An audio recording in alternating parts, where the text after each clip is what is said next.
Como identificar os epitélios de revestimento?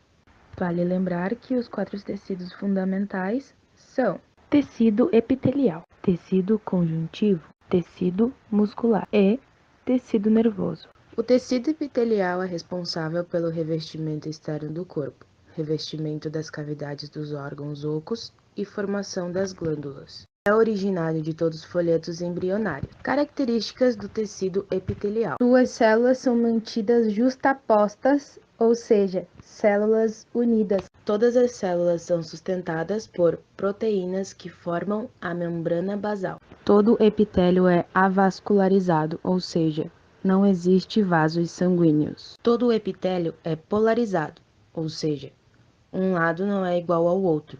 Todo epitélio é intensamente inervado. Funções do tecido epitelial: proteção dos tecidos subjacentes do corpo contra abrasões e lesões. Transporte transcelular de moléculas através das camadas epiteliais. Secreção de muco, hormônios, enzimas e outras através das glândulas. Controle de movimento de substâncias.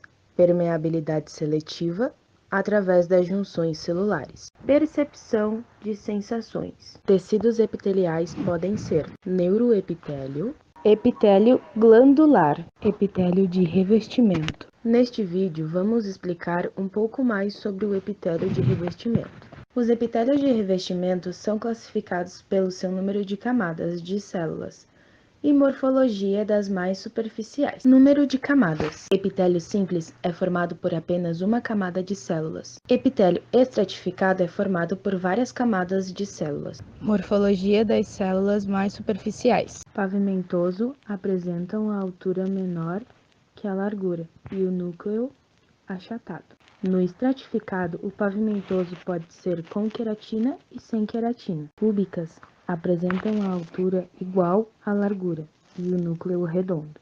Cilíndrica, colunar ou prismático apresentam a altura maior que a largura e o núcleo oval. Epitélio simples. Epitélio simples, pavimentoso, é composto apenas por uma camada de células e o núcleo de suas células é achatado. Um exemplo do epitélio simples pavimentoso é o pulmão, núcleos achatados em azul e o citoplasma das células em vermelho. Epitélio simples cúbico é composto de apenas uma camada de células e o núcleo de suas células é redondo. Um exemplo do epitélio simples cúbico é o plexo corioide, núcleos redondos das células em azul. Epitélio simples colunar é composto apenas de uma camada de células e o núcleo de suas células é oval. Um exemplo de epitélio simples colunar é o intestino delgado. Núcleos ovais em azul. Epitélio estratificado. Além de ter várias camadas de células, uma característica do epitélio estratificado é que na sua camada mais profunda vamos encontrar células com potencial de realizar mitoses. E com isso, o epitélio se renova. O epitélio estratificado pavimentoso sem queratina é composto por várias camadas de células. Suas células mais superficiais são achatadas. Quando não há queratina, os núcleos são observados nas células mais superficiais. Um exemplo de epitélio estratificado pavimentoso sem queratina é a mucosa oral. Núcleos achatados em azul. Epitélio estratificado pavimentoso com queratina é composto por várias camadas de células. O núcleo de células mais superficiais é achatado. Quando há queratina, os núcleos são observados nas células mais externas. Um exemplo de epitélio estratificado pavimentoso com queratina é a pele.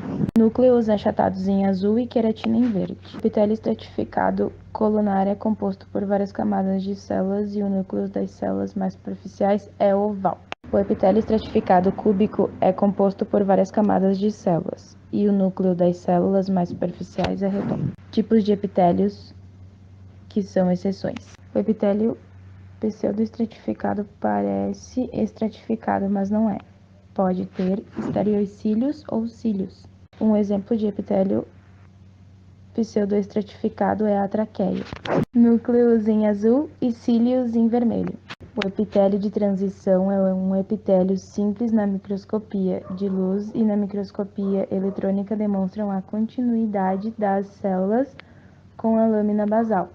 Portanto, é um epitélio pseudo-estratificado. Na bexiga, quando a bexiga está vazia, muitas células superficiais têm superfície convexa em abóboda. E quando a bexiga está cheia, as células superficiais tornam-se achatadas.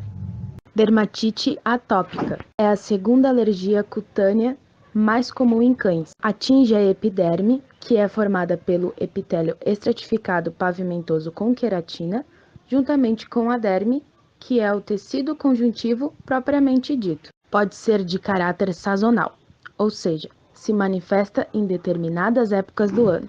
É hereditária e crônica, que se prolonga por toda a vida. Os primeiros sinais ocorrem entre 6 meses a 3 anos de idade. Ocorre quando cães hipersensíveis entram em contato ou inalam alérgenos comuns, como ácaros, pólens, agentes poluentes e leveduras, originando assim a alergia. As lesões iniciais começam com pequenas áreas vermelhas. Os cães se mordiscam, se esfregam em superfícies, se lambem, roem e coçam a lesão. Estas ações pioram a inflamação cutânea e causam lesões adicionais, tais como perda de pelo, pele seca e escamosa, hiperpigmentação, tornando a pele mais escura e infecções secundárias.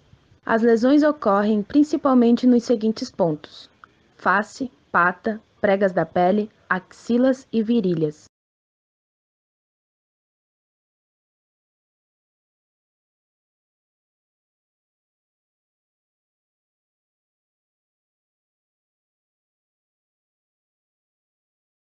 Por ser uma doença crônica e muitas vezes complicada por infecções concorrentes, não existe cura definitiva. Os objetivos dos tratamentos são manter os sintomas controlados, com o mínimo prejuízo para o estado de saúde do animal e de maior qualidade de vida. Os tratamentos consistem em shampoos, loções e soluções tópicas antipruriginosas e antissépticos, que oferecem alívio rápido dos sintomas.